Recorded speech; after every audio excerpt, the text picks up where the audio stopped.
starting. Go ahead. Okay, so this is the park board meeting of Monday, February 13th, 2023, 11:30 a.m. And council member, come on in, I'm Jim. sorry, Plenty of room at the table.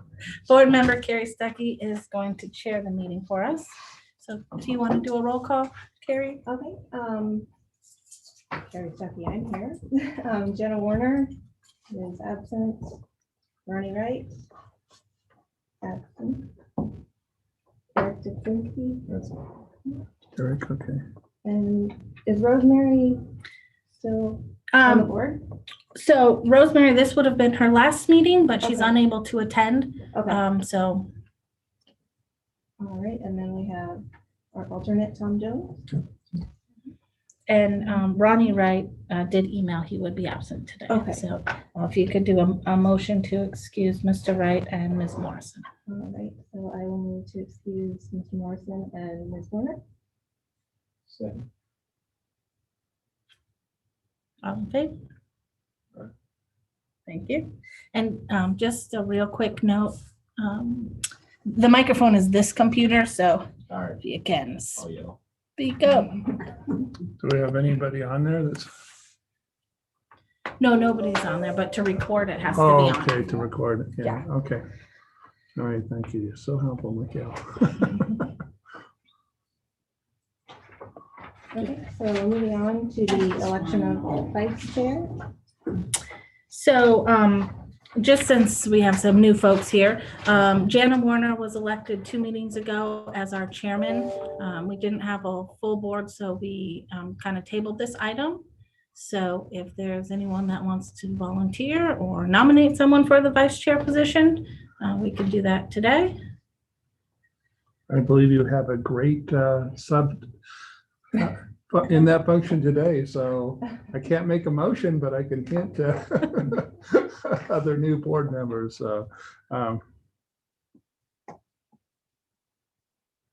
Well, has she expressed an interest? I mean, I'm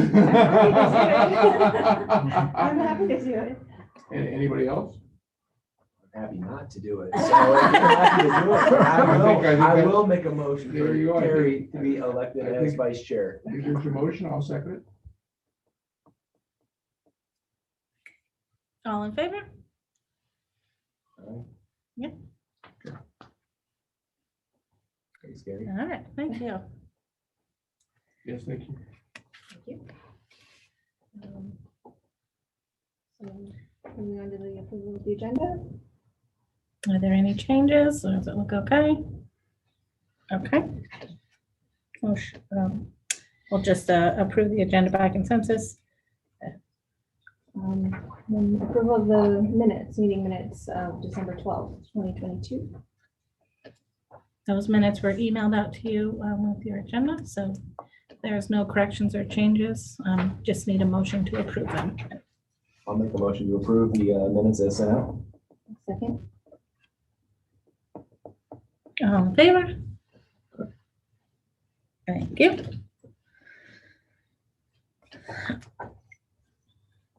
Okay, next we have public comments. You can read that if you want. Okay. During this time, citizens may comment on agenda items or subjects of interest pertaining to the park board. Comments may also be submitted online at oakharbor.gov/public comment prior to the start of the meeting. We did not receive any electronic comments. And you can look at one citizen here. No, I'm listening to what's going on. I'll do that later. Okay, so park board member comments. Well, I just have a comment in the fact that, you know, I think we have a move going on in the city with several of these boards, including I think the planning commission is kind of leading the charge in trying to get more interaction with the public and folks like Barb here, you know, and you know, I'm just gonna say, I think that's would be a good challenge for us, you know, moving forward as we, you know, kind of rebuild this board, you know, with a lot of new people and I think that with that, there's an opportunity to to start thinking about engagement and how we can reach out to the public and have the public, more involved, or at least providing input prior to these meetings as to what's important to them. And it's not going to happen overnight. You don't flip a switch and all of a sudden, have public comment. But as we saw with the city council, we consistently asked for it, and we consistently put the word out there. And now we consistently, almost at every meeting, have public comment coming in prior to the meetings, and obviously an important part of government. And obviously, I think also makes our job on this particular board easier when we know what people are thinking rather than we think we know what people are thinking.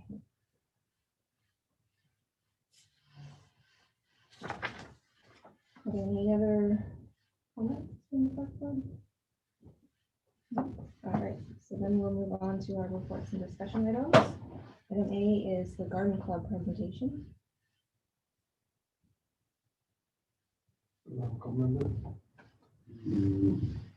So, yeah, they were going to be here to talk. Maybe they'll show up here at a time. I just want to make sure that they didn't give us To 3 o'clock. because that's what I was checking everything on. And I forwarded that to her.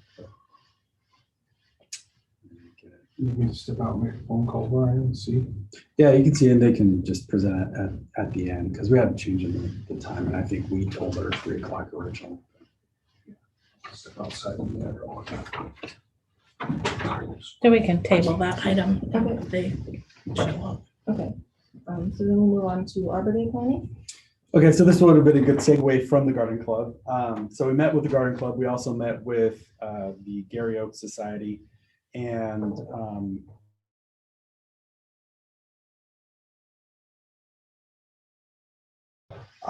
it is the Garden Club's centennial anniversary this year. They've been around for 100 years, which is pretty significant. And we have, a new Parks and Recreation Department that a lot of these planting groups like Gary Oak Society and them are really excited about and working on some new initiatives. So just wanted to get a couple thoughts on your guys' desire to volunteer to help out with an event for Arbor Day. If there's anything that you have as far as comments on what you'd like to see coming out of that, just do a little preliminary planning and get your guys' feedback on it before we as staff kind of jump in and start solidifying stuff.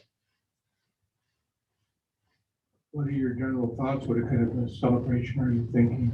I mean, traditionally, there's a tree planting or something. Right, Traditionally, right? Yeah, and I think we'll probably do like some information booths, have the Garden Club with their centennial stuff, and Gary Oak Society as well.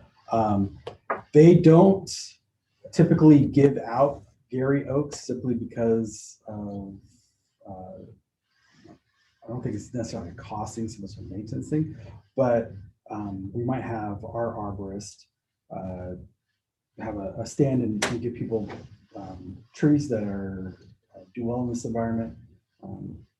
If they like to take a tree to do the planting at their house or whatever, and then have just some information and maybe we'll have a few kid activities as well.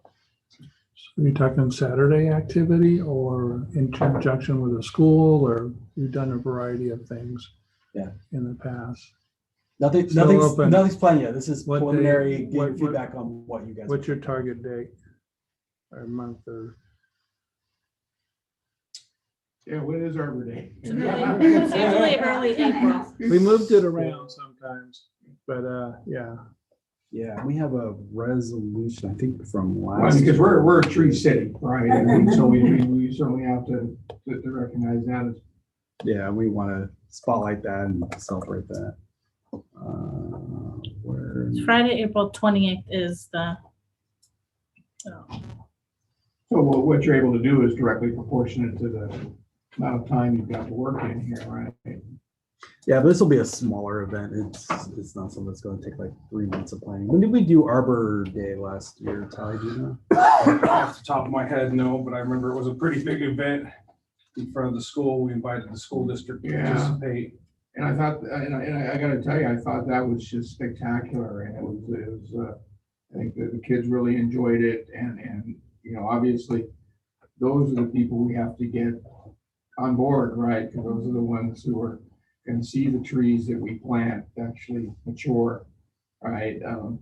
Yeah, you're right, we had Olympic View Elementary, we had kids come across the street from the school to the park there on the corner. That's a, you know, pretty underutilized park. That was key to this, and that the only concern I have moving forward with that plan is that it was across the street, so it was really nice for the school because all they had to do was walk their kids over, which is great. But that poor little park is only gonna handle so many years of us planting trees in it, you know, we're gonna be full before you know it. Well, what about if we did a similar deal, you know, by Oak Harbor Elementary or the other elementaries, you know, and, you know, even consider planting a tree on their property. Possibly. I don't know what the logistics of this, that would be, but it's something we could talk to people about. We gotta talk to the school district probably. I'm sure they'd probably be open to it, you know, it's worth starting the conversation at least, and Yeah, I mean, great, the kids all showed up with T-shirts, if I remember correctly, and it was quite an event with having them involved.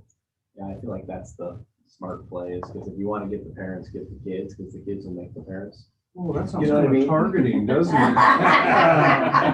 I mean, if you want to spread the message, you know, and that's, Yeah. I mean, I went to the last one because my kids were excited about it. Yeah, and I mean, would they have 60, 90 kids there? There was a bunch, and we didn't, my kids didn't even go to Olympic View, I just brought them over because they heard about it from their friends in soccer and all that stuff, and so they wanted to go, so, Wanted to be a part of it. right? And so I think that's a smart way to go about it. Yeah, we had stations set up, like we invited the garden club, I think was there, and we had our archaeologist there, so there were a few stations and in a painting activity. I remember they got dressed up in. Wasn't Gary Oaks a part of it too? Did they have? Yeah. Yeah. It was really cool event. It was good. Yeah. April 28th is a Friday. Would we prefer to do it on a weekday, a school day, or on a weekend? Do Seems the like next it day, was a- Saturday? Was on a Friday last year, if my memory serves me right. I wouldn't count on my memory though. But that seems like it was during the school day last year, and they came out of their classrooms and they did it Class in out for it. different groups. Does that sound right? Yep. Since you bring it up. I feel like that was right. Yeah, I think it was on a Friday. If Yeah. I remember correctly. My kids went to host dress, but Yeah.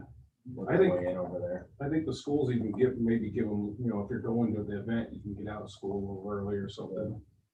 The teachers brought them over last year. So Yeah. it was part of their school day. They walked them over, and then at the end, they got a little ice pop and they walked back. Yeah, so maybe we pick a park that's closer to one of the other schools. Keep moving it Move it around. around so that all the students at the different schools get an opportunity. Sure. Yeah, And that it was only a the- certain grade too. It was just one grade, the whatever, I don't remember, but it was. Yeah, and that's the first year we've done it that way. I mean, Well, even like Broadview, isn't there a mini pocket park there right off the back corner? well, we got a park everywhere. Yeah, right off the back corner of Broadview. there's We a do.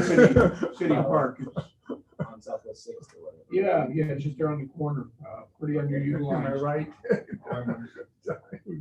We got them everywhere. There's got to be one. Every school's got to have a pocket park within walking distance.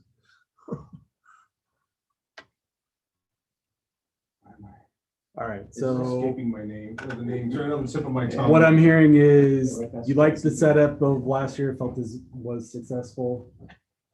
You like the idea of having the school involved and inviting the community as a open activity event. Have the garden club, the karaoke society involved, might see if we can get the county or state as well.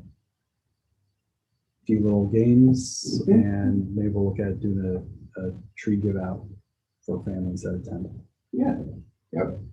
And a great opportunity for all your staff to get out and intermingle and see what we created, you know, it's a, Yeah, you do a little, I think that's important for staff too, because then the public, they know who we are out there Yeah. and that sort of thing. I think having our park staff there would be a good thing. There's a mutual benefit there. okay. Any other thoughts? This is your time to give the broad direction. We'll come back Make it- next make it month happen. and basically have the event plans all settled, and we'll just kind of present to you, okay, this is what we talked about last month, this is what we're doing.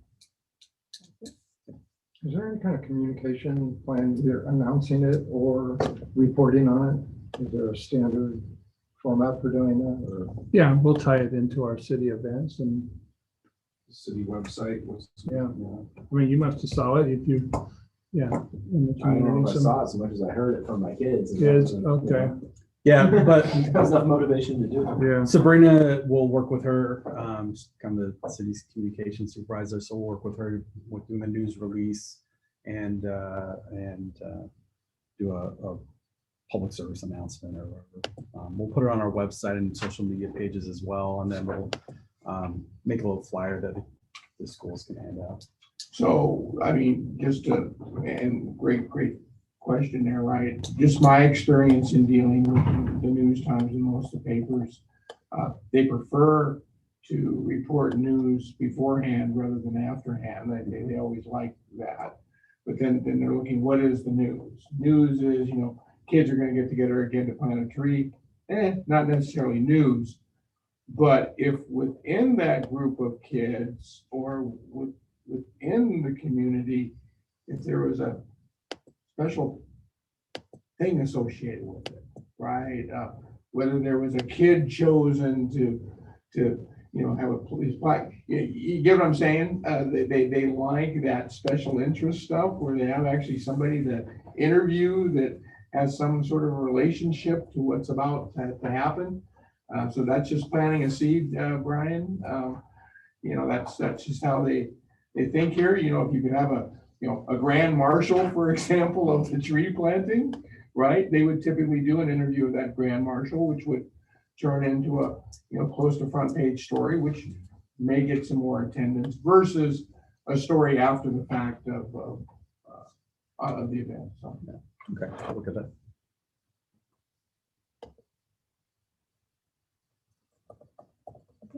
Any other comments with that? Should we move on?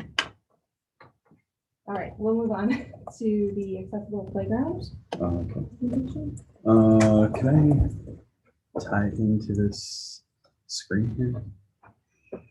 Oh, we should join the meeting. Oh, I could do that. Or you just join the meeting. yes, please. just along those lines, Brian, just go back.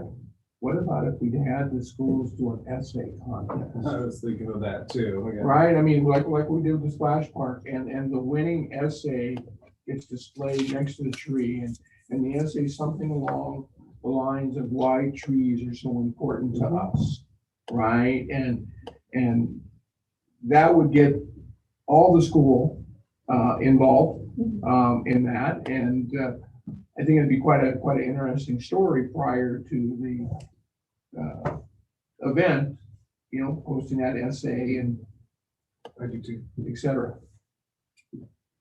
The only rebuttal to Yeah, that I'm would be turning is on if my you're going to audio use off. younger children, So it their doesn't essay is going to be echo. a sentence and a half. Here, it's going to share your screen. So You if you're can looking just at share it and elementary leave. school, I mean, your kindergarten camera. through second grade, I mean, depending on what the development. Oh, just the level is, they're audio. just gonna sort of be disqualified. Turn off when the they audio. do Sure. significant writing, True. which is a lot of times why you see like art projects go, but that's not to say you couldn't, I think. Yeah, but if, for Language example, arts versus fourth grade visual class, arts. I think is what ended up down at the splash park. Yeah. And so if you made the essay amongst the fourth grade classes, and there's typically 5 or 6 classes, that would be, 120, 130 students that would be getting involved in the essay, and that'd be 120, 130 parents that would be knowing that the essay is taking place. That's the There you go. fourth graders would be a great option for that, for sure. That's smart. Okay. So one of the things that we wanted to talk about was an adaptable playground. This has been on the agenda before, it looks like, with some discussion. I have a little bit of my experience and background on this. I don't know if I shared this last time. So my very first job in Parks and Recreation was working as a day camp counselor for kids with disabilities for ARC of the Tri-Cities, a little program called Partners for Pals, teaching kids with disabilities how to swim and taking them on field trips and different things like that. And that really kind of, I guess, launched my sense of purpose and cause for why I'm in Parks and Recreation, just, you know, life-changing benefits that it can have. And over my time with Parks and Recreation, built a couple of what's called universal design playgrounds. So these are playgrounds that are built to be inclusive for people of all abilities. And our purpose in Parks and Recreation is build recreation facilities that are versatile and adaptable to meet the needs of all the residents of the community. And so our goal with that is to provide a well-rounded selection of recreation programs and activities that provide uplifting, helpful, enjoyable, and personally satisfying experiences for Oak Harbor residents of all ages and all ability types. So Play for All, it really is about addressing, identifying barriers to participation and addressing underserved populations within that. This is a national survey that was done by the National Parks and Recreation Association. 9 out of 10 families that have children with a disability felt like their child did not have the same opportunities to play as other children. And that creates a really unfair and sad situation where kids with disability, and even parents also, because we're not just talking about kids, but parents want to be able to play with their able-bodied children as well, do not have those same opportunities. So inclusive play is not about meeting its special need. It's about meeting all children and young people's need for play, as well as the parents' need to play and have those social experiences whenever they choose in a variety of different ways. So I love this. This is actually a quote that came from that study. It's difficult for children to grow up emotionally stable if they are denied space and freedom to take and overcome risks, and if they are denied the opportunity to make friends with others of their own age. And that happens most easily in these type of settings, like a playground.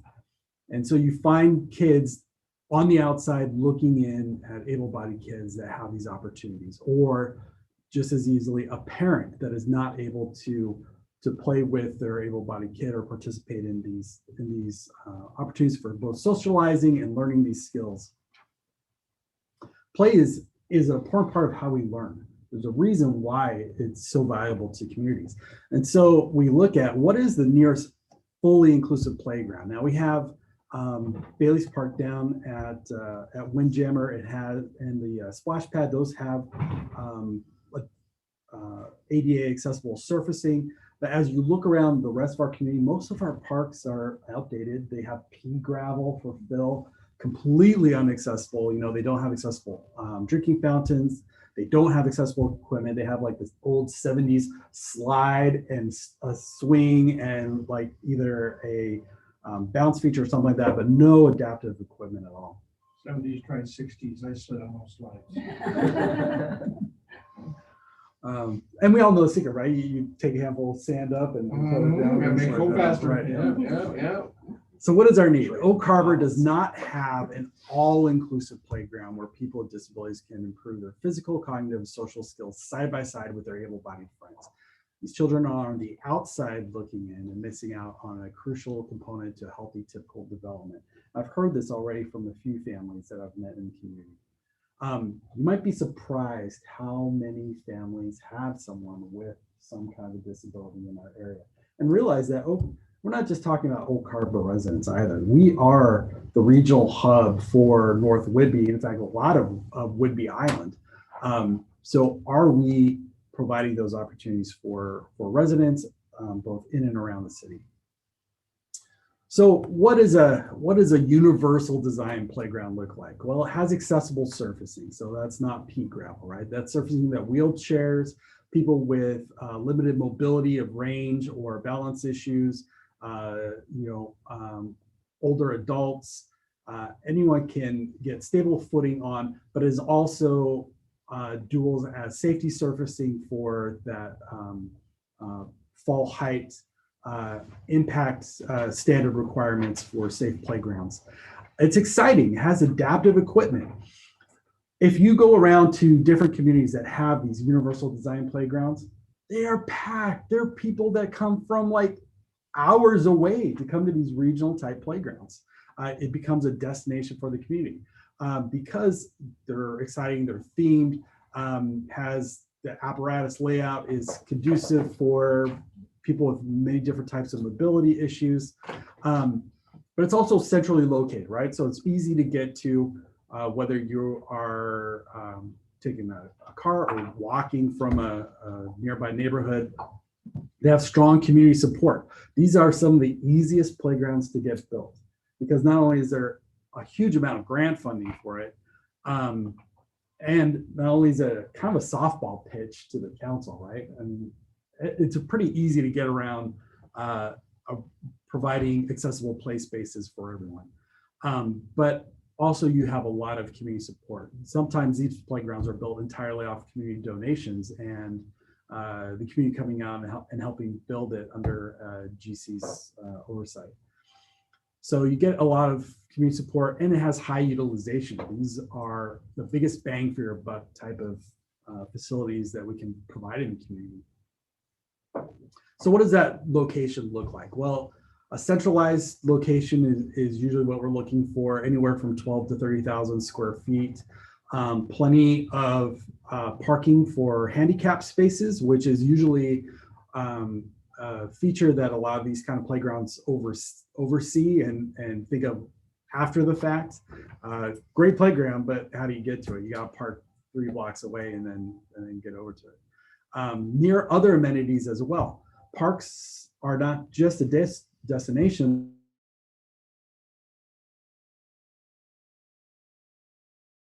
And making sure that they're pedestrian friendly. So it's not just a playground, but the park design as well. Does it have ADA pathways, good wide pathways? Are there ADA above ADA? ADA is the bare minimum of standards, right? And a lot of what we consider ADA is not accessible for people with disabilities. ADA requires a push button on the outside of a building, but then when you go into the building, every other door doesn't have any kind of like auto feature, right? So we got to differentiate between what's ADA and what is really accessible. So the other amenities in the park, restrooms, are the restrooms beyond ADA accessible? Is it easy to get into them? Is it easy to utilize those features? So what does funding for this looks like? Typically, grant funding is about half the project. We just were in the middle of one in Glenwood Springs. I got a $900,000 federal mineral lease district grant to do a adaptive playground and some park ADA amenity improvements around that playground. You have usually you have a city match of some kind to that grant. That's not always a 1-1. Sometimes that's 10%. Sometimes there's no match at all. There are some existing funds in our park impact fee fund balance, but it is I think it's only about $64,000 is what we have. So we want to look at other contributions from different areas, whether it be capital projects or something else. And then look at, community donations. So, you like to have that be like a quarter of it, simply because these playgrounds are a great source of pride for the community, right? These are feel-good projects that the community likes to donate to, likes to come and help build. And there's absolutely no reason why you wouldn't allow the community the opportunity to have that buy-in into the playground. So you do want to look at community donations. Now, when we say community donations, that's not me knocking on doors doing fundraising. A lot of these playground manufacturers will come out to your community and do all that for you. They'll hold as part of your design planning, open houses. They'll talk about fundraising opportunities and how that works, make sure that that's all done appropriately. So an inclusive playground could run anywhere from, you know, $500,000 plus for a real regional type amenity. You can have that half the cost, even a quarter of that cost if you want to. It's really what does the community need, and what is the community willing to get behind. Realizing that most of that cost, it really is the surfacing. The pour and place surfacing tends to be a huge chunk of that. The apparatuses and different features really aren't that expensive to do, depending on whether you have a lot of site prep or, you know, grading out. Are you building an existing park? Are you replacing an existing playground? A lot of those will affect the cost as well. So this is from my initiative we did for the playground I did at Glenwood Springs, that we got the $900,000 grant in. And I feel like this could really be kind of this, I mean, you really could kind of copy and paste this into an initiative here. Working together, we can create an all-inclusive play environment and better our community. Parents and grandparents with disabilities will finally have the opportunity to join in on the joy that comes with bringing children to a playground. Once we create the best all-inclusive playground in Colorado, and the first all-inclusive playground on the Western Slope, because every child deserves to play. That really resonated with the residents in Glenwood Springs. And like I said, we were able to put that base together, get great grant funding that really covered all the costs of the playground. Everything else was sort of a cherry on top. But we had a asphalt contractor that was willing to put in all the parking lot improvements. We had two different other construction companies that wanted to throw their name in. And then we had the Rotary Club that really headed it out as far as the fundraising. They gave us I think it was like a $10,000 grant just locally, but then they went after a Rotary Club regional grant to match some of this stuff. And so it was a great initiative. It was a very collaborative process and something I love to try and do here as well. So that's just kind of an overview of the importance, what's possible. I don't know the background on what discussions have happened here with the Parks Board as far as adaptable, accessible, universal design playgrounds, but would like some of your guys' thoughts. And while we already have our budget in for the 2023-2024, you know, we can definitely go after supplemental appropriation as we look at grant opportunities. And really it's at some point we want to do a Parks and Recreation master plan that'll kind of inform the time frame, sort of the roadmap of how we do all these different parks improvements. But that's also going to look very heavily at the Parks Board, who represents community interests and advises and gives recommendations to the council on, hey, you know, these are the top priorities for the community. So that's my presentation. I'll turn it back over to you to head on any other discussion you guys want to have on it. Well, this is something that I'm really excited about and interested in. I actually have been brainstorming for a long time, lots of different ideas. I know that our community, the obvious thought with accessible playgrounds is like mobility issues and wheelchairs, and that is important. We have a lot of kids in our community with autism and other developmental disabilities or things like that, considerations to think about. And so I have all kinds of ideas that I've been brainstorming for a long time about things that might be good for that aspect as well. And then as far as fundraising and community involvement, I know there's a Rotary Club in our town who their philanthropy is children with special needs. And they've actually mentioned at times buying an accessible piece of playground equipment or something like that. So I think they would really be interested in getting involved. As far as other community involvement, there's a lot of groups on the island, parent groups the Childhood Learning Center, occupational therapists, different resources we could be in contact with, I think, that could maybe give us some good input about what kind of things they would like to see. I think it's important too to reach out to some of these playground outfits and talk to their designers, because they may have, there's so many rules involved with this that we have to know those up front, what we're up against. Mhm. Yeah, a little bit more history. I mean, we're really at the infancy stage in this idea. And so when it was brought up in the community by a council member and other people, I was real excited. It came up in I had a similar experience with you in my previous place. And we had a person that was championing it and going through, and we were looking at $1 million facility. Here we were kicking around options, either doing a larger one like you're talking about, or just simply redesigning some of the ones that we have with the renewal here on the project, and making some of the pocket parks a little bit more accessible. So we can do a combination, or but it's really open-ended on where we go. So I know it's one simple one that was discussed, just putting fences around. It was a simpler one to discuss, and that certainly could be worked in there. But I really like the idea of a regional and a larger one too, and that's what they were proposing where I came from. And we were in the process of fundraising. We had the major park facility that we were pulling out, where they already had ball fields and such, and they kind of followed your formula we were talking about, where there's already a lot of people in there.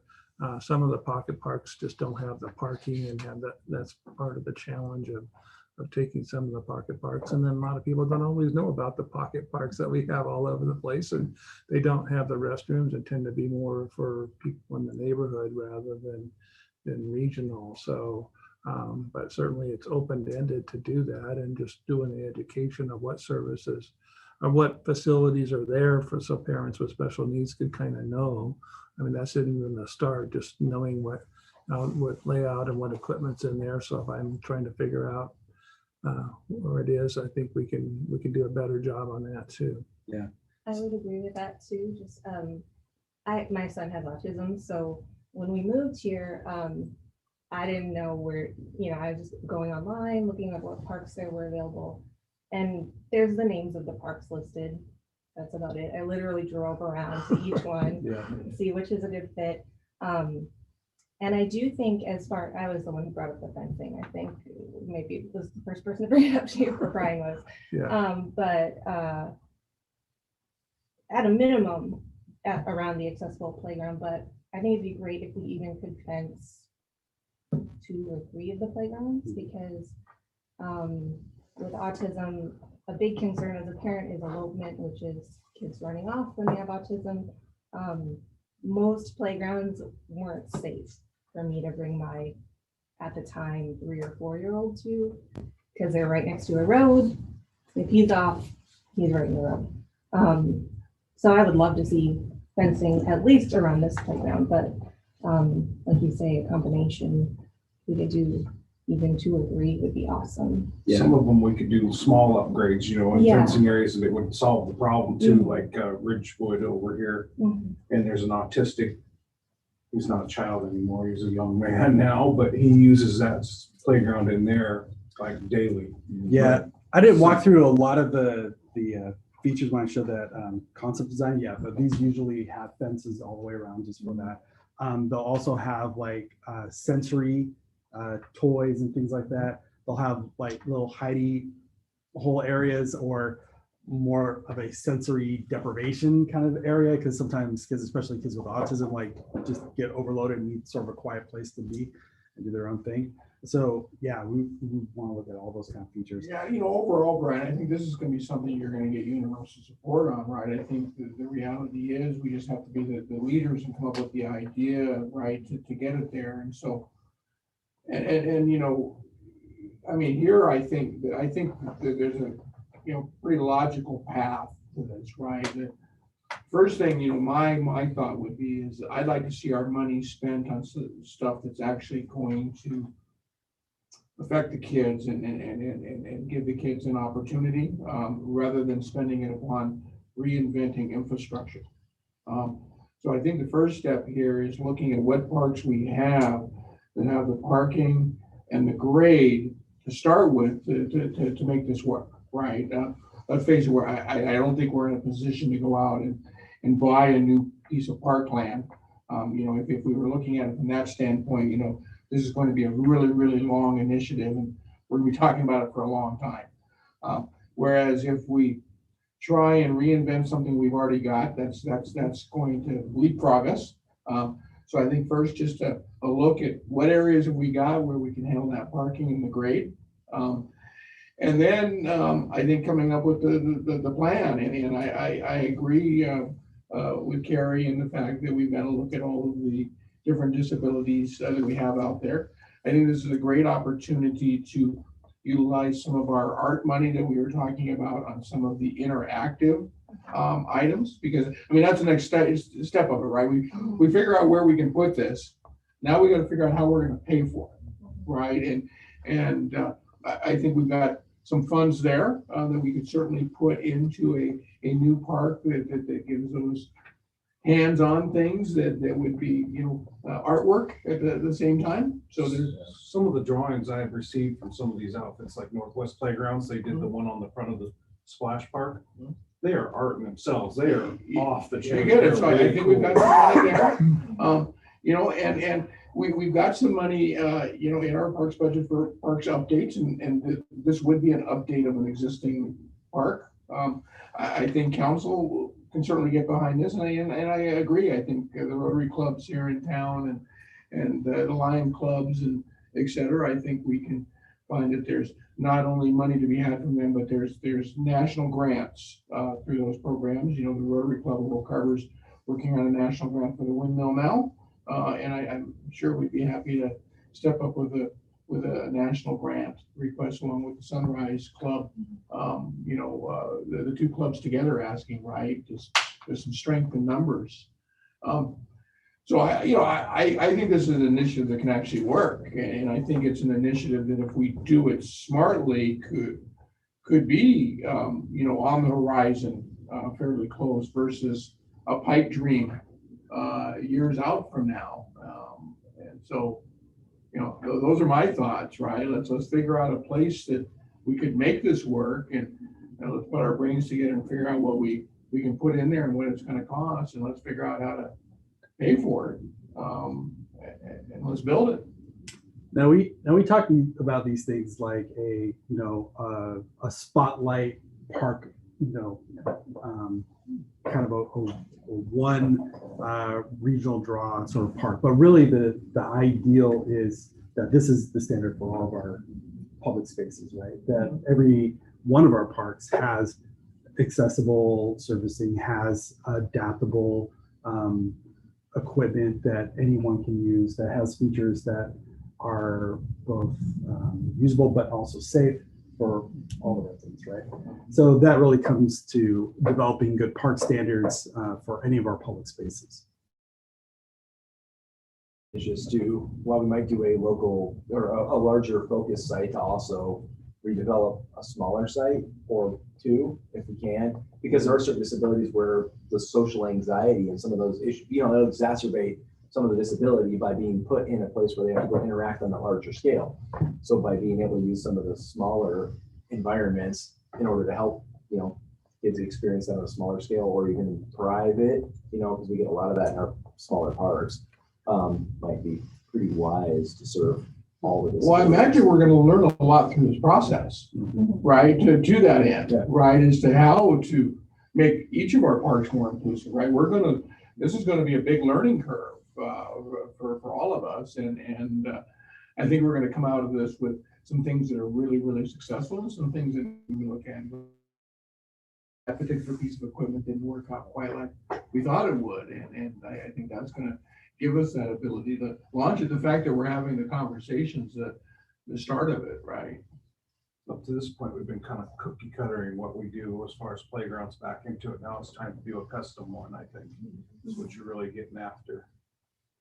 I like the regional idea just because, of course, it accomplishes multiple things, right? It serves not only the people in our community, but it serves our businesses by bringing people here you know, it creates that tourism and you know, that just, you know, certainly doesn't feel like an enhancement in the summer when traffic's busy, but it really is an enhancement to our community because it brings so many other things forward that the citizens of our community get to use year round. I have a couple of comments. One would be, it seems like up front we should state a vision or a goal. You got a really good start in what you did in your presentation, but then that's a totally different thing saying we should make certain playgrounds more secure.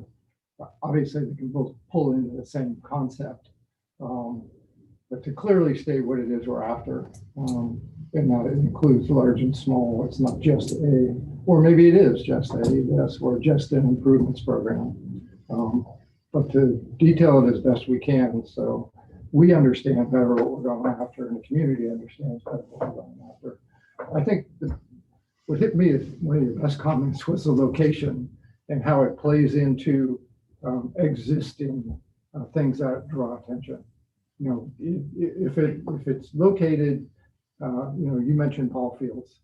You can look at the Pioneer shopping area. You can, you know, so that when you use this, and having been a parent myself, you know, where you can go and play with the kids, go shopping, get an ice cream, you know, so that go to a ball game. You know, you got a kid playing Little League here, and you got the playground right across the street. You got some shopping opportunity.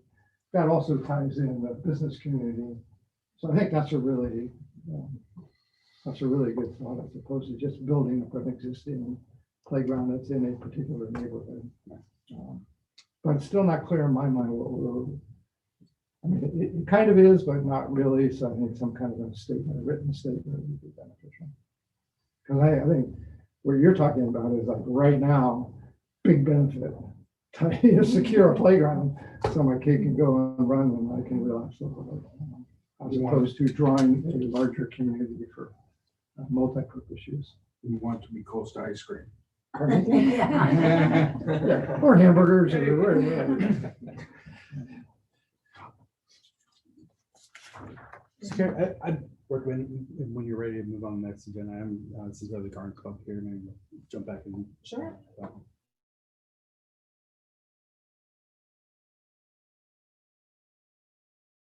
Time change today, sorry. And I'll keep my comments brief, and thank you for giving us the opportunity to sort of reintroduce the Oak Harbor Garden Club. Our mission is to develop a beautiful city through care of small areas. And to further this goal, we meet monthly. The meetings always include a section about horticulture, including plant identification and care, flower design, if that's your bucket. And we always have a program presented by community leaders on a vast variety of topics. Real quick, will you just introduce yourself I'm and, so and your role sorry. just for the board and for our Absolutely. minutes? Yes, my name is Monica Kays, and I am the chairman of the Civic Improvement Committee. And I, in that role, feel like our core mission of helping to beautify the city and the community that we live in, that's our most important committee in my mind. So moving on from there, we just recently presented to the city our annual report for 2022. I reported 352 volunteer hours spent last year, approximately $1,500 in funds donated to the city. This included our anniversary project in which we planted daffodils throughout the community. Hopefully you've heard about that and you're starting to see the starts. They're coming sooner than we expected. We reached 20 businesses, all the schools, city parks and green spaces, and planted a total of 6,850 bulbs. We would like to extend our appreciation and thanks to the Parks Department for their support in these efforts, as well as the continued cooperation and support throughout all the years of the project. So speaking of those years, the Oak Harbor Garden Club started activity in 1923, which makes this our 100th anniversary year. And we are preparing a presentation which will highlight the many ways the club has helped to make our community better throughout those years. I mean, a few things that come to mind quickly are the creation of Smith Park, the placement of sidewalks up and down so kids could get to school in a safer way, and the starts of the library in the town can all sort of fall back to these this initial group of garden club members. It wasn't garden club to begin with, it was civic improvement to begin with, and then eventually evolved into a the garden club. We have asked the city to make a resolution at their October 3rd meeting declaring October of 2023 the Oak Harbor Garden Club Month. And once we have that presentation ready, historical presentation, we would, if you're interested, would like to bring that to a Parks Board meeting too, just to share some of those activities that have happened over the 100 years. If that's something that you feel would warrant space on the agenda. Right now, as we're trying to return to full member participation following the COVID pandemic, we had a high of approximately 85 members in the club. Our goal this year is a nice round 100 to go with our anniversary. And we are in the neighborhood of approximately 70 at the moment. So we have gained some members. We are, our membership as a whole has been aging, and we're really excited to say that we're seeing some younger members come along too, which we really anticipate was going to bolster our efforts to be active and visible again more in the community, take on more projects, work on bigger projects and that kind of thing. So that's our plan for expanding our cooperative relationship with the Parks Division. We want to increase our impact, further our goal of community beautification. And we look forward to working with the Parks Board where those efforts are going to be most needed and valued. As our membership numbers grow, we'd like to be reintegrated into the city's efforts to make the community areas more attractive and desirable. And again, back to what you said, tying in the businesses and the schools and the community members is our overall umbrella that drives us to want to do what we're doing. Any questions, or I would like to stay in touch about maybe doing that presentation for you in the future. It will be after May. Yeah. You have to go talk to your bulbs. They're kind of rushing things. Slow them down. Oh my gosh. Yeah. For the crazy weather I was way more afraid that everything was going to be so dry that the bulbs would just sit there and kind of sit there. But boy, they sure didn't. Once the water started, they decided, they were going to take over. Yeah. Well, a lot of those were Albert Neely bulbs, so there's some resilience there. Absolutely. Yes. Yeah. My great grandmother was a member of the garden club back in the 40s. Mm-hmm. And my grandmother was a member all growing up. So lots of history. Yes, absolutely. Yeah, there's a lot of multi-generational and going back really to the start of the garden club members still active today, that are more in my age range. I'm not sure about younger than us, but yeah. 352 hours. Thank you. Any other comments or questions about that? Just as we mentioned earlier, just talking a little bit about the Arbor Day planning and having Garden Club partnered with that and highlighting the centennial anniversary and Awesome. doing some plant tree flower giveaways, whatever. Yeah, as part of the Tree City program, the Garden Club has historically over, I can't say how many years back because I'm a relatively new member. I've only been here for about 4 years, or in the club about 4 years, but it's a practice to donate trees every year for Arbor Day, and we look forward to doing all of that and more. We're just really excited about getting our membership built back up now so that we can, like I said, sort of reintegrate and remobilize and be a part of more of the projects that Parks wants to get done. You guys help us out a lot. Take on some areas that we just run out of time for. 352 So hours. we appreciate you. Right? Yeah. That's spread amongst about 30 members. Yeah. And a lot of that was because of the daffodil planting. So yeah, it's been a much more diminished group over the last couple of years, but we feel it changing already. So yeah. It was so funny because when they started planting the daffodils, my phone was ringing off the hook with people calling up going, did you know people are down here planting stuff in the park? I'm like, yes. Down at Windjammer, we had a That was a- police drive by. We were pretty sure somebody recorded us. It was a cold day too. That was miserable. So Carrie, we're kind of coming to the end of our time, so we will probably need to continue some items, or if you want to move, continue the meeting, or if you want to continue items to the next meeting, or we can go through and just give a quick overview of some of these things. What's your pleasure? I don't know. What, should we just kind of touch on each one and then maybe move some to the next? Whatever you guys would like to do, I just want to be respectful of your time. You volunteer, your lunch hour.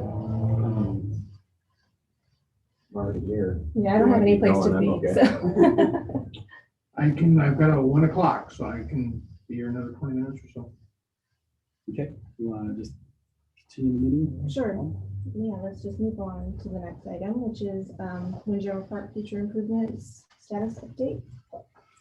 So we did we'll give you a quick update of what's going on at Windjammer right now. And then we talk a little bit about the survey comments and next stuff. So we had some shoreline erosion damage during the last couple of king tides.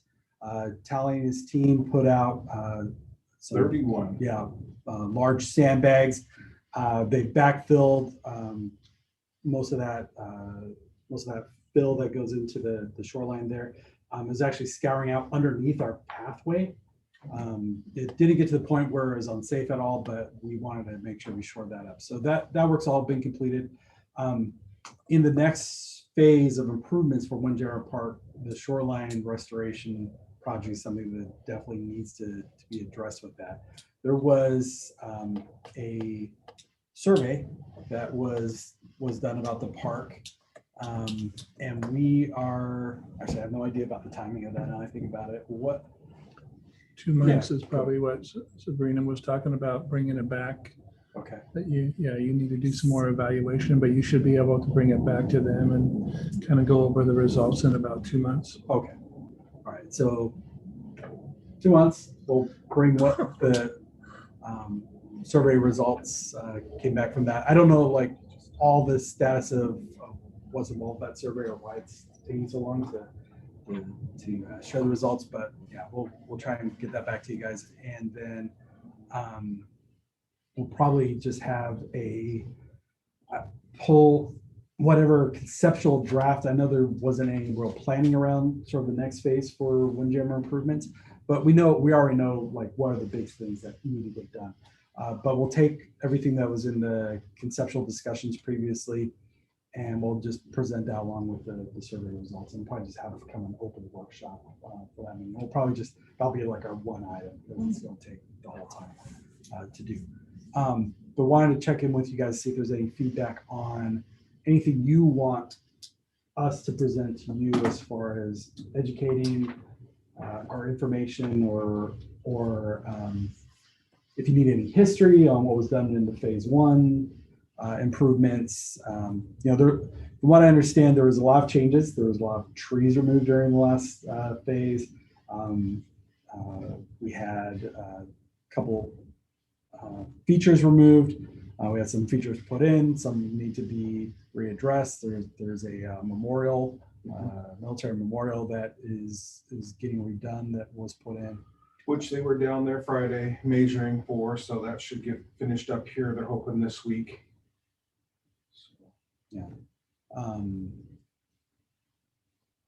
And I got an update on the windmill and the efforts that are going on there. So anyway, lots to talk about with Windjammer, but want to see what you guys wanted from us for that meeting.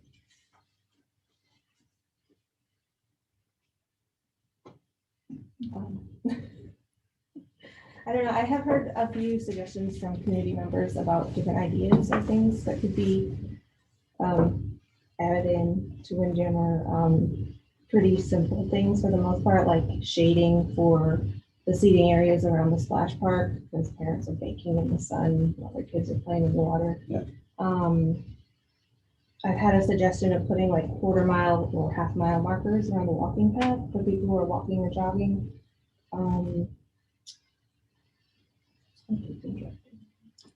There's a lot of fun things we can do with that park moving forward. I think what might though help, Brian, is like you said, a recap, right? There's a lot of water under the bridge to get to here, right? And the reality is we have a phase 2 and a phase 3 plan, which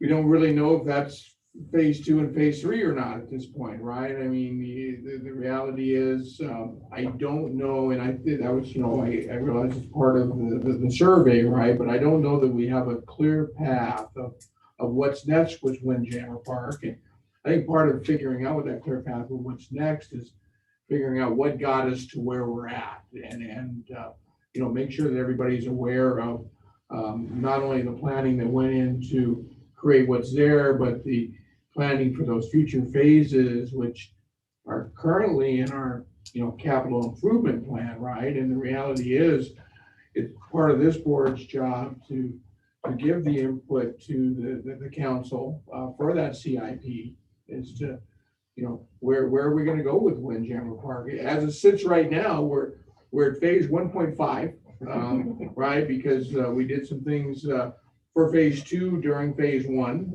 but really didn't complete phase 2. Would that be a fair statement? It's more convoluted than that. Okay, but Basically, they came up with a master plan that had no cost involved in it.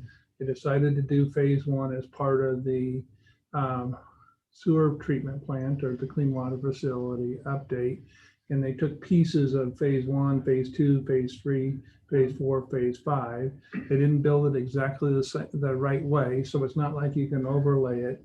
So now we're trying to just shuffle around and say, we know what we got. What do we do in the future? Like they talked about an amphitheater. Do we need to do the amphitheater? Do we need to just move the trees to better facilitate the one that we have now? Do we need to put? So the reality is staff does not have a clear direction from this entity or from city council as to what's next down there. Well, even in the survey, half the people didn't want a dog run in place in there, and then some half didn't, half wanted an amphitheater. So it's going to be a challenging, and we can go through Well, it. and then the problem with this survey is going to be, guys, the exact same problem that Blaine alluded to that we had with the master park plan, and digging back through how did we get to where we're at.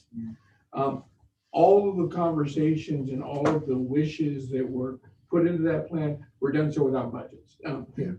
The facilitator of the meeting, the consultant who was hired to create the master plan, budget never came into the conversation. The conversation was, let's sit around the table, let's throw things at the wall, see what sticks, and the things that don't fall off the wall go into the plan, and really with no grades aren't in mind, or ideas of proper placement or construction, and things we could avoid by maybe sitting back and kind of going back to a little bit of square one, or things like, for example, our stage that we have now, or whatever you want to call it, the Pavilion is what it's the supposed to be pavilion thing. I don't know if you happen to notice what direction it's facing, but when you're watching an evening concert there, the sun is directly shining directly in your eyes, right? So no late afternoon, early evening concerts, because you can't see anything, and unless you sit there with really dark sunglasses on. So You get that was somebody's idea and somebody's wish, and it went on a deal, and we built it, but I don't know that there was a ton of thought into the end use for it, and you know, what that was going to look like. For example, the pavilion, I don't know if you guys originally know this, but originally there was no power going to be put to the pavilion. I showed up during construction just prior to them pouring concrete, saw no conduit in for any electrical, and then approached Mr. Oborn and said, let's get out the plans, and we got out the plans and discovered there was no power planned for the pavilion. Luckily enough, we reacted very quickly, got power added to the plan, but otherwise you'd be having a pavilion with A generator behind it. So it doesn't put instill a lot of faith, at least in me, on the phase 2, phase 3, the big plan we have in front of us. But right now, that is the plan that everybody assumes that, I'm assuming Mr. Smith assumes that we're supposed to be moving forward with, but the reality is it's probably not. And we have some Plan. things on that list too, like certain irrigation sections out there that need to be talked about. Some of the stuff that people tend to glaze over, we'll have to bring up in those and discuss as well, that need to be finished. And I will say, you guys get that I'm pretty frank about what I know. I will say that the Parks Director was excluded from a lot of that final planning and phasing, and it was very frustrating that the construction leads on that project that didn't want to hear. You know, the mounds, for example, you know, they're terrible to take care of. I mean, you know, we had mounds in the park before, and we went down and we took them all out. And now we built a park putting a bunch of mounds back in. You know, the planting, we you know, Hank and I both voiced opinions about the number of plants and the density of those plants. And here, what have we done? We were hiring a contractor to go remove some plants because The catch basin out behind the lagoon. Yeah, the catch basin behind the lagoon that's built at below sea grade, so whenever there's high tide, the water flows in and has now killed, of course, all the plants in there, and has created a bit of a odorous, odoriferous, swamp back there, you know. So I think this group has some pretty tough marching orders ahead of them over the next year and a half. There's a big task to be performed in our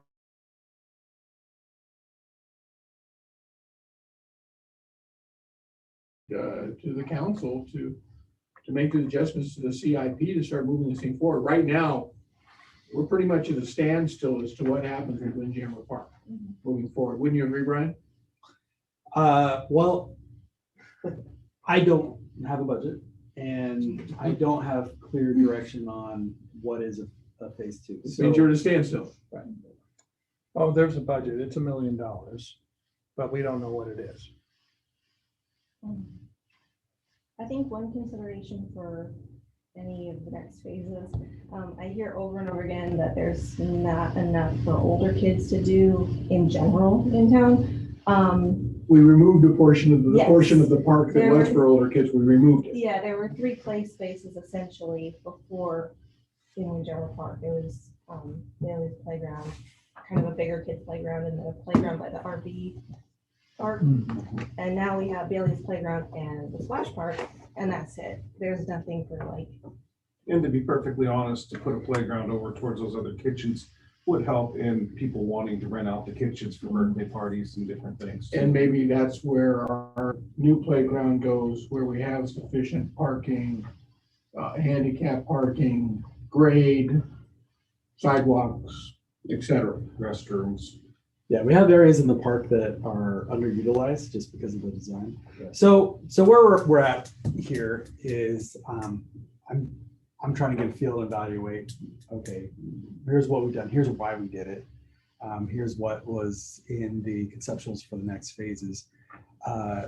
Okay, what's the next step to starting and get us going? Because we do have some needs out there that need to be addressed. But I also want to talk about the activation of it, right? So what programs can we do? How can we draw people down there? How do we tie in the park in with the rest of Oak Harbor shoreline? You know, I'd like to talk about some special events, movies in the parks, more concerts in the parks, you know, doing, activating the lagoon, you know, maybe it's rentals, if you have like little kid sailboats in there or something, whatever. But how do we best utilize the space and make improvements to what we already have done? We have a splash pad, which is awesome. It's not a recirculatory system. That's something we want to look at because there's issues with that. So anyway, but it sounds like first we probably want to wait until we get the survey and then we'll bring it back.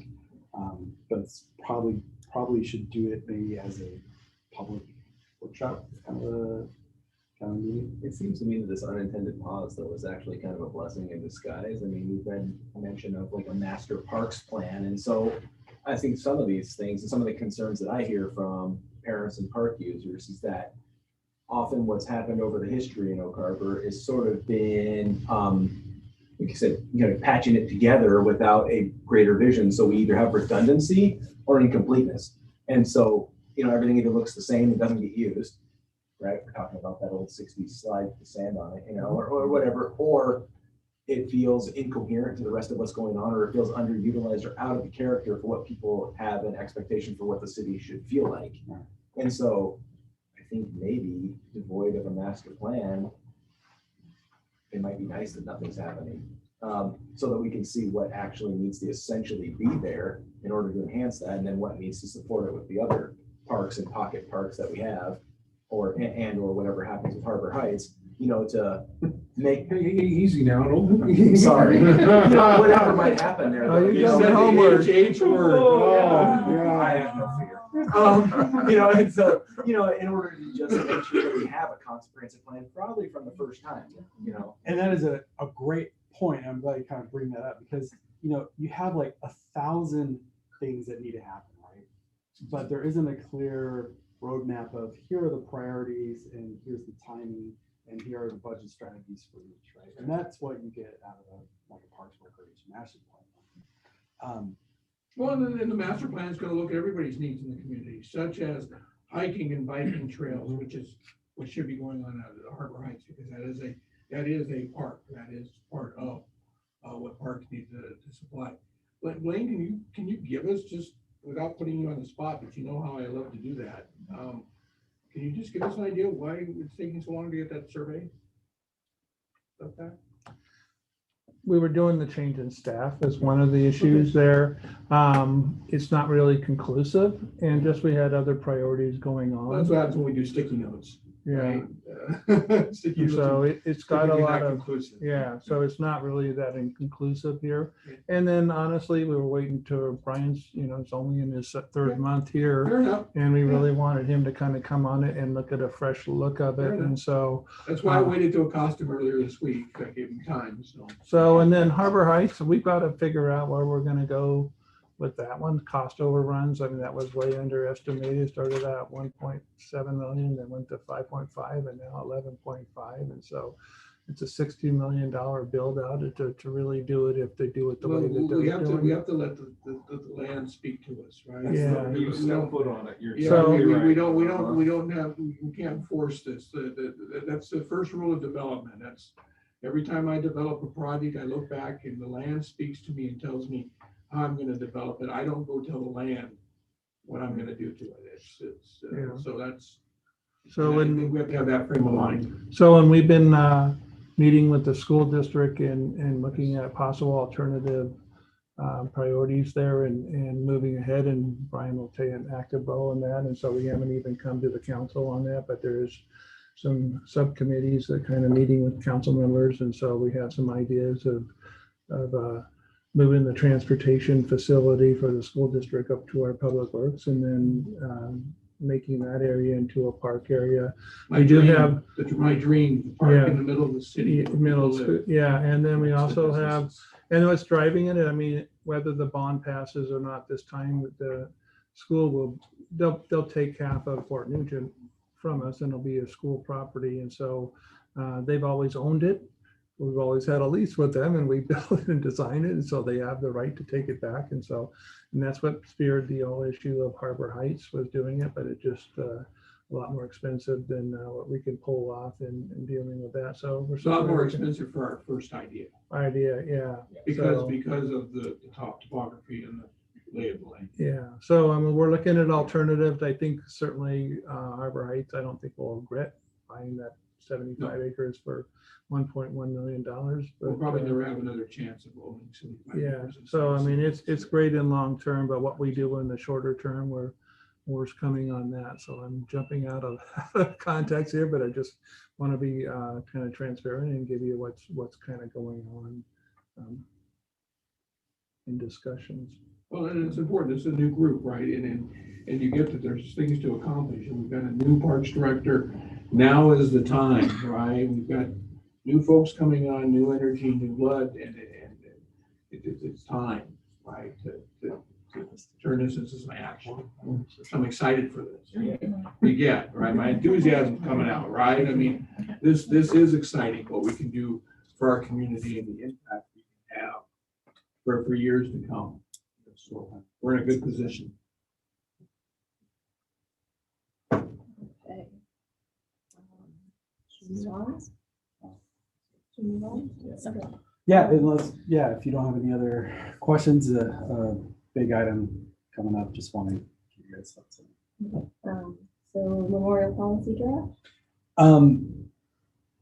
Just look at the time. I think what I'd recommend is I would like to grab 2 of you for a committee to sit down with staff and kind of work through it. So we put together what do we call it? We call it the Gifts and Memorials Catalog back in 2017.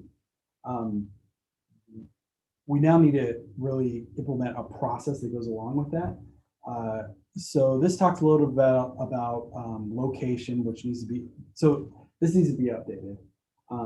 But the purpose of it is that when someone comes to us and says, hey, you know, I want to do a memorial for, you know, my spouse, you know, we love going through the parks. We, you know, they proposed to me, you know, at this bench along this trail, and that, you know, they were on the parks board or whatever that is. What if they want to put a memorial into a park? What does that look like? And so we want to look at everything from mechanisms of how we're doing it, the fee structure for it, which we have kind of listed here, what you can do, and a little bit of what those fees are with some of it. But we want to update that, where the locations are, where they can place a memorial. We want to maybe tweak the process for how memorials are approved, and what is the appeal process. Say someone wants to put a large art piece in a park to recognize their cat, and we actually have some. You laugh, but we have someone that wants to do a memorial and a service and a public announcement or whatever for a pet. But you want it, so the purpose of this really is to make sure that parks don't look like graveyards after a while. You want to do it in a way that matches the use of the space, that is tasteful, but also has an opportunity for turnover. And so we want to put like a mechanism in where after 9 years, they can choose to pay a fee to update that memorial. That goes into the perpetual maintenance care of it. Or if they are, the family's moved or whatever that is, then we return plaques or whatever to the family, and then that space is available for someone else that wants to put it. Right now, things like that don't exist in this policy. A couple other things. So I'd love to get 2 people, because I think of sunshine laws, we can't have a quorum talk about things outside of a notice meeting. But 2 people to work with me and staff as we kind of go through, make these tweaks to this draft, and then bring a proposed amended draft to the board, and then we'll get that approved by council. We'll have an application process as part of that, which doesn't exist right now. One of the key things we got to look at too is a lot of people have great ideas for memorials, like they love Windjammer. They come up and post these ideas to you, and you're looking at it and you're going, what about phase 2.5? What about phase 3? Where does that fit in? Because you start getting all these memorials in a project zone, guess what you got coming up to move all that? A lot of work. You know, you gotta contact everyone and find them new areas, so plan it smartly and we won't have to deal with it twice, is my hope. And the fact of it is that, and you see this all around the country, you know, is like the baby boomer population ages out and starts passing on. We're seeing this uptick of people just wanting to recognize the loved ones in the community, especially tight knit communities like this, where we have so many amazing community members that have, dedicated so much time, and everyone else around is like, oh, they put so much time in improving the community. We want to make sure that they're recognized.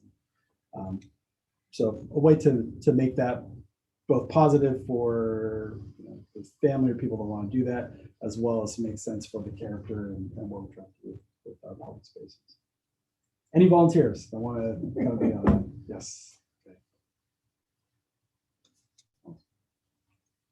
Okay. We can also email the rest of the Yeah. board members who couldn't make it That's today great. and see if someone. Yeah, we just have to keep the committee kind of small while we work through the nitty gritty details, and we'll bring that draft back.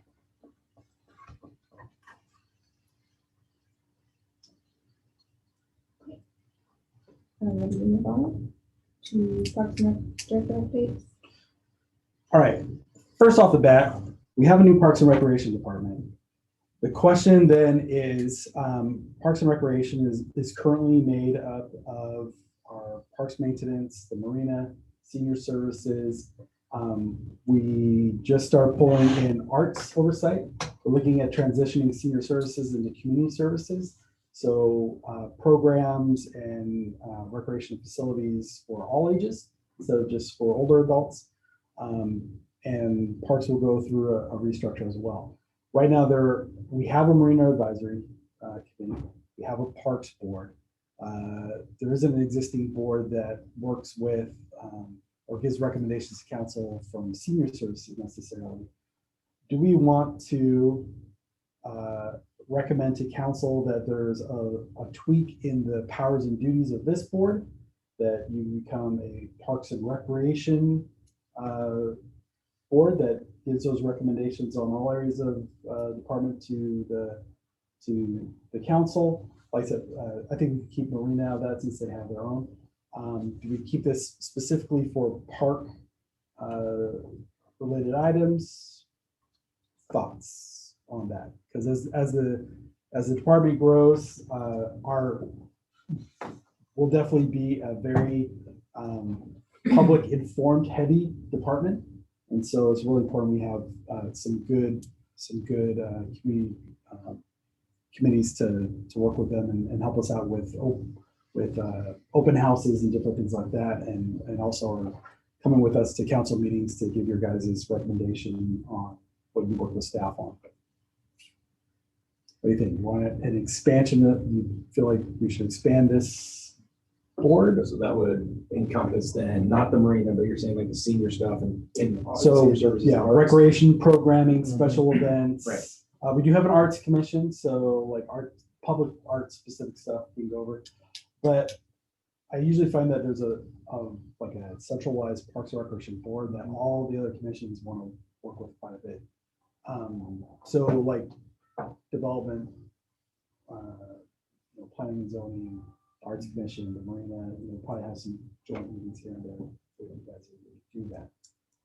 Or do you want to keep it specifically to what the powers and duties go on? I personally think it should be a combined board. I agree with And that way it aligns with the city organization. And a lot of it you can't disassociate anyway. Yeah. A lot of what we're talking about today was recreation, even though it was in parks or around parks. They So. go hand in hand, so I think.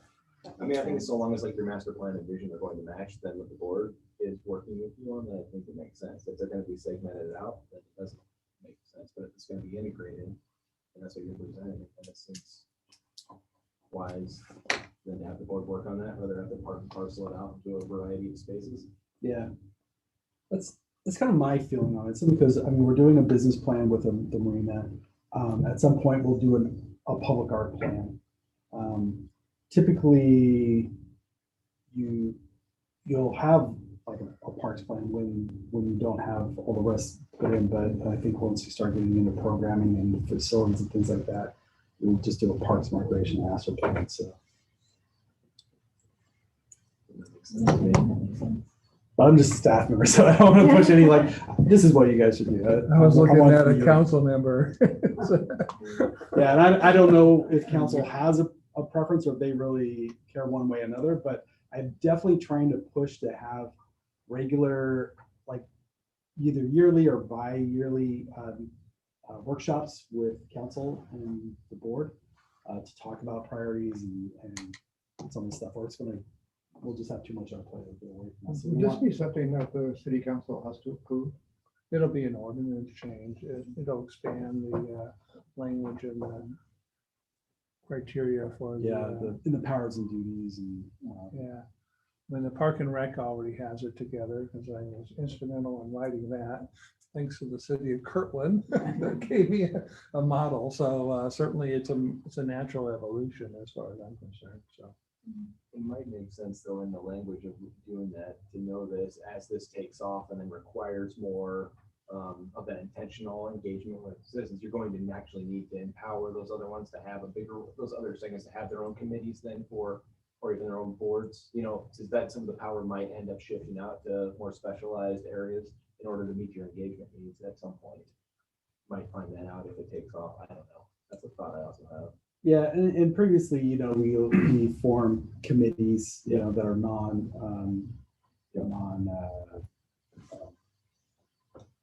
trying to figure that Yeah, like work quorum, groups. non-quorum Yeah, yeah. size groups, you know, that tackle some of this stuff. Sounds good to me. Do you make a kind of motion on that in order to give you feedback on that, or? Yeah, that's what I want to know. Yeah, I'd like to mention on. Yeah. As a recommendation, basically take to council, because also ultimately be council that would adopt that ordinance. Trying to figure out how you put that. Yeah, I'll make the motion to make the change of the powers for this board in order to encompass all which we just discussed. One second. Encompassing recreation is what I would recommend. the Yeah, committee I was trying to figure out how to word it properly, which is why I was hesitating on making the motion. that. No, you did a Move good from job. a parks board to Yeah. a parks and recreation. Okay. Yeah, there you go. One second that. All in favor? Aye. And just to tail on that, we still have some changes months ago.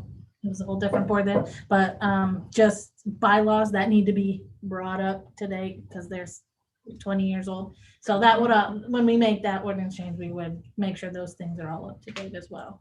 All right, I'll go through these other ones really quick and get you guys out here. So we've had some vandalism issues over at Fort Nugent quite a bit, both with some of our play apparatuses as well as our restrooms.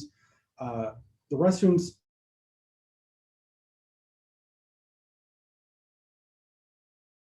for the day, and they're done at 3 o'clock by the time they're headed into the shop. So I can update real quick on that real quick. Yeah. We're putting time locks in on the restrooms. They will be 6 to 6 here as of today, but we'll see how that works. We may have to put like a motion sensor or something in that lights up the building to let the cops know that someone's in there after hours. But Yeah. yes, they're going in today. So they should be end of the week operational. So that was my talking point. Is traditionally they've gone in and shut these off. We're going to an automated light system or an automated lock and light system so that we can have those restrooms open during park hours. And also should help out with the vandalism of keeping transients from hiding hole in their meantime, which is where we're seeing the vandalism usually happen. So Tyler, are you gonna migrate it to dusk to dawn issue? I hate going to dusk because they go in there in the evening hours. I like it when patrons are in there. Okay. They kind of help. I mean, disc golf is a big one as far as they'll call us up and say, hey, someone's out here doing something they shouldn't be doing. And you might want to check it out. So we rely a lot on the people in the park to give us heads up on things sometimes. Eventually, I think we'll probably bring up rules and regulations, some signed for you guys to adopt and adopt by council. That is just really easy for people to understand and read. You know, it's not this like text heavy thing that no one is going to ever look at.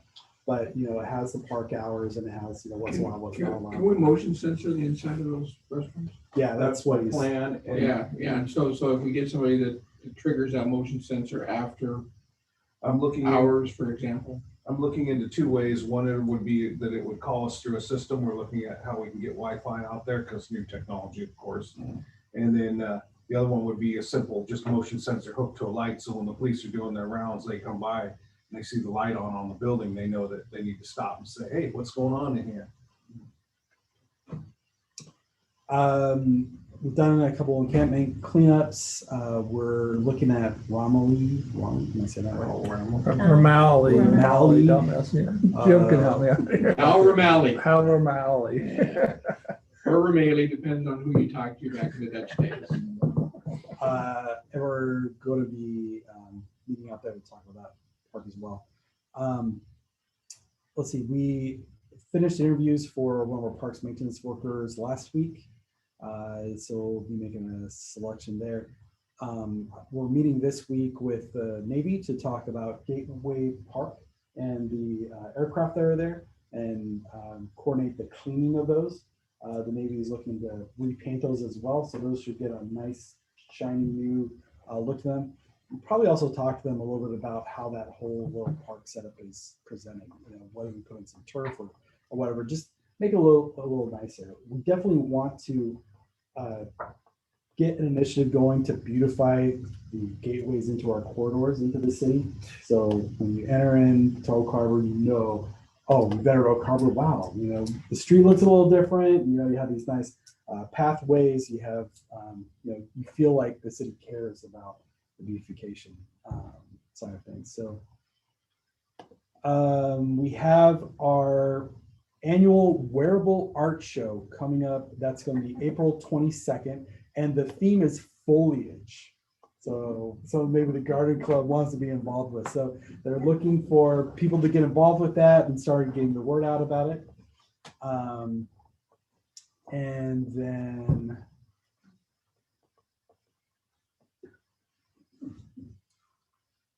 then, you know, I'll leave it there. But lots going on. I think maybe what might be a better thing to do, because I want to share with you guys some of what I shared with council, the department presentation. I have some more update items just for discussion on and to garner some ideas of, hey, you know, we'd really like to have this on the agenda coming up. So I'll shoot an email out and we'll talk about the memorial committee as well with that. That's it for us. Agenda items for next meeting, future meetings. I think we were just looking for feedback if there's anything you want on the agenda, and you don't have to decide now if there is something coming up. I think you can just email Brian and I, and we'll discuss it with the chair. And so right now, I have on here of possible ones that we had talked about before, doing training, kind of an orientation for new board members, just on what your duties are to council and staff, and kind of what your role is and what's expected of you. The memorial policy draft, park identifier signs, the pickleball courts, public restrooms, talking a little more about the Portland News. And then coming back with an update on the Arbor Day event.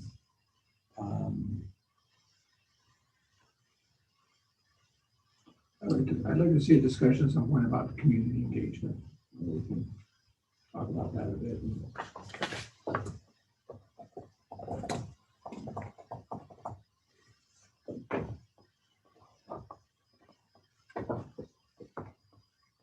Well, we definitely have more to talk about than we have time for. So we'll send this out. And if you have anything that is, hey, we really want to talk about it, or if there's things that you would like to be educated on, I am more than happy to bring in a guest speaker to give you guys information, because you really, the only way for you to make a good informed decision or recommendation to council is really to understand these issues. So if there's an area like, I don't know what riparian zones are when we're talking about, you know, shoreline restoration, or like, I'm happy to give training or have an expert come in and give you guys a little bit of training, you know, block out like 10 minutes for just that. Hey, let's teach you guys what you need to know to make a good recommendation.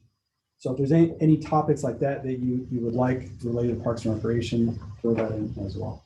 You mentioned pickleball courts. Is Yes. there Is it possible to give an update on all park projects, like where they stand? Yes, yeah, we can do that. And I have that on here, department planning.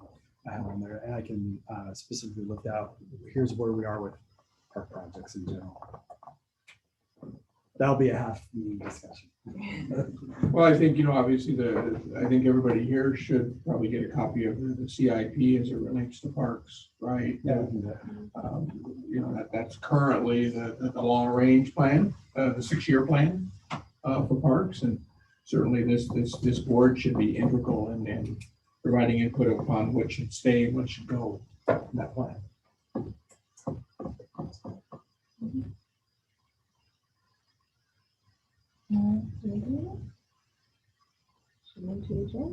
You want to plan next meeting or?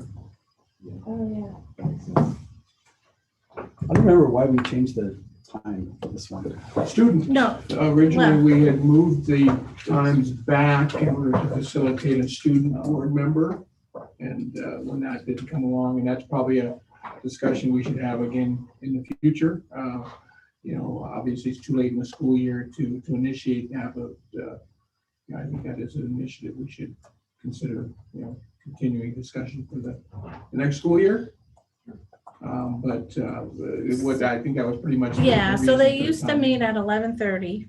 It was only 11:30 to 12 back then. So that's another thing. The park board didn't go this long. So when they did the student, they said, oh, we need to do it after school hours. Then we have some folks that have children in school and they have to pick them up at 3:20. School gets out. So the 3 o'clock really wasn't conducive. So they said, let's go back to the morning meeting. And now we can go earlier. We can do whatever the will of the board is. Yeah. So it's not over your lunch hour, but Sorry, yeah. Yeah, well, I mean, the truth of it is though, as we go along, I mean, normally like Park and Rec board meetings will go 2 hours. So, I mean, you want this to be an evening meeting? How long do you want it to be? What should be our sacred cutoff time? Because like I said, every month we're going to have more than we can talk about. And what works best for you guys? Because I want to make this also as easy for And I'm us to going attract to people. point out, especially with the transformation that we have just proposed to move forward with, right? It's no longer a parks board. We're no longer talking about cutting grass here, right? We're talking about recreation, Developing programs. correct, and the marina and senior services and all that stuff is coming in under this board. So I think Brian's bringing up a very valid point. Yeah, for meeting once a month, there's no way it can be for just an hour with all of that. Yeah. I would prefer to do it in day. For me, it's far more productive time. I think most people are more creative in their solution making before after doing this. That said, I understand the necessity of doing it later. So we are talking about some kind of creative, imaginative initiatives here, not just talking about who's cutting the grass. So for me, I'm okay with longer, but I still prefer it in the day. Yeah, I would prefer it during the day as well. I'm one of those that has a kid to pick up from school. So, And I think Jana was that same preference. Do any of you have restrictions on what time? Do you like this time in the middle of the day? Do you prefer it more in the morning time? I could go a little earlier. Just around work schedule lets me have a block in the morning, then do this, and then a block after. But again, I can also, it depends on the frequency of the meeting too. Like I said, if we're gonna meet once a month. But in a couple of hours. Well, then, if you need to eat in the middle of the day. I'm flexible, and I think it's the city council's intention that we're going to put a alternate in for me also, because we want to make sure that we have somebody in attendance at these meetings.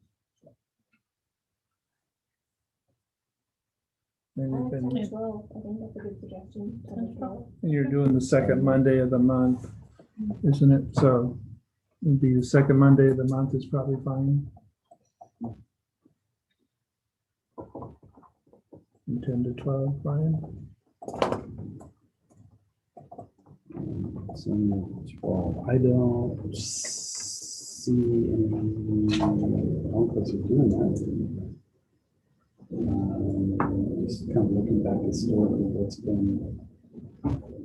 Doesn't look like we usually have a leadership meeting or anything else. Yeah.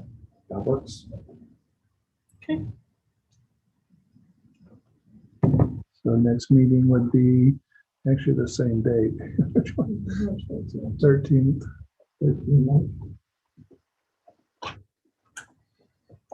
And in that email we were talking about sending out, I'll do the meeting dates for the rest of the year in case it's a Monday that falls on a holiday. We just know that we will have to decide to change that. And that way you can put it in your calendars, and then I'll still send you the calendar invites if you use Outlook with the agenda and stuff. But that way we can have it at least through the end of the year, pre-planned.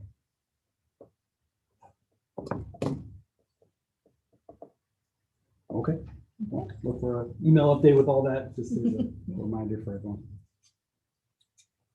One more comment on the education piece that you mentioned, something that comes to mind is like, do we need information? I think the answer is yes. I think tying information in those shorter segments into our monthly meetings is probably going to be the way, and maybe even as they coordinate with what we're exploring, or they're ahead of the time of what we're exploring the following meeting, or, you know, looking at your master plan or the master plan is trying to be built out, I think makes some sense. That will give us a month's reflection on that topic and potential our own individual research to be productive in helping workshop that.